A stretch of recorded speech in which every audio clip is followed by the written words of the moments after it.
All right, first question here.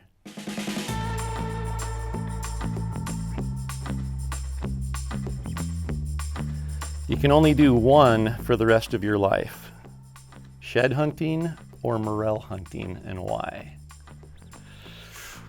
Somebody knows me, knows my springtime hobbies. It would be shed hunting. I've been shed hunting since I was like 8 years old, and just that time of year, being out there, I love shed hunting in the backcountry, testing out gear, seeing things as they emerge from the winter, and having a chance to do a little preseason scouting and maybe keep track of some elk. So if I had to choose just one, it would be shed hunting, but I bet I'd be able to find a morel while I was shed hunting.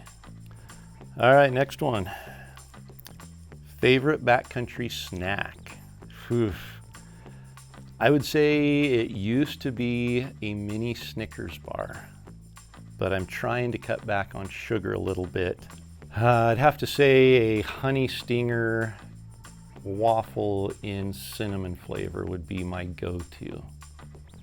All right, if you could only use a cow call or bugle from now on, which would you use and why? It would be a bugle all the way. For me, that's the thrill of elk hunting, is being able to interact with the elk, and I think we get the most interaction, the most emotional response from a bull elk with a bugle. So the cow call is definitely a critical part of my calling sequence, but if there was only one that I could use, it would be a bugle. All right, better elk caller, you or your daughter Jessie, because she won her division at the World Elk Calling Competition. Hands down, my daughter Jessie. So she is, I've got 2 boys and Jessie's our only daughter.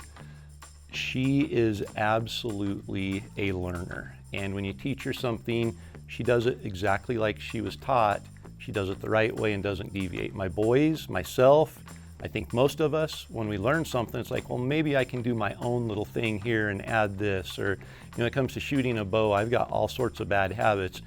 Jessie picks up a bow, teach her how to do it. She still does it to this day the way she was taught. So she's an excellent learner. She applies what she learns, and hands down, she's the better elk caller. If hunting wasn't an option, what would you be doing with your life? Would I really have a life?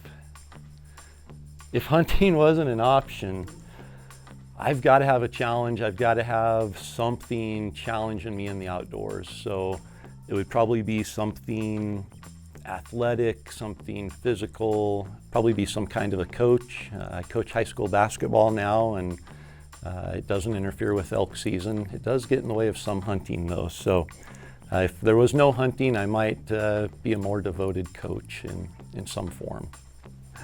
All right, what is the weirdest thing you've used as a bugle tube? So this is actually a funny question, because there was a time when I went out and forgot my bugle tube, and I'm looking through the truck and I've got nothing other than a straw from the fountain drink that I bought at the gas station that morning, and it was one of the tall fountain drinks. I took it out, and just blowing through it, it whistled without a diaphragm or anything.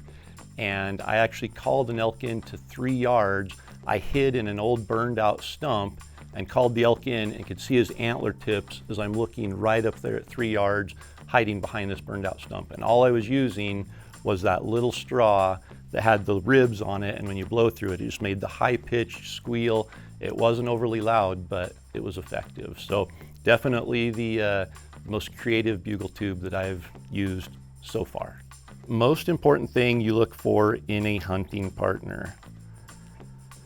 That's a tough one, because I have the world's best hunting partner. So Donnie is my hunting partner. We've hunted together now for 15 years, and one of the things, probably the most important thing, is how selfless he is. He's beyond a team player. He is a player who wants to see his teammates succeed. So it's not just about the team for him, it's about the hunting partner. And that makes me want every day to become a better hunting partner. So, if that's the most important thing, I think, is if you have a hunting partner that is looking out for them and will help you when they've fulfilled what they want to do, they're probably not going to be the greatest hunting partner. So finding one that is selfless, that has the same ideals, the same hunting style, the same goals as you do, makes a good hunting partner. Last one, speaking of Donnie, you hunt with Donnie a lot. If you both have a tag, who shoots first? So that goes back to a previous question on what makes a good hunting partner. I think we've gotten more arguments about who's not going to shoot first than who gets to shoot first. I always defer to Donnie getting first shot. With that being said, we do rotate. So, Donnie will be the shooter for one full day. The next day, I'll be the shooter for the full day. So we just kind of go back and forth like that. But I always try to get Donnie to be the shooter on the first day. And, we argue. I don't know if we've played paper, rock, scissors or arm wrestled or what we've had to do to solve that sometimes. But we both want each other to succeed as badly or even more so than we want to be successful. So there's never a competition about who gets to shoot first. The competition is usually about forcing the other person to take the first shot.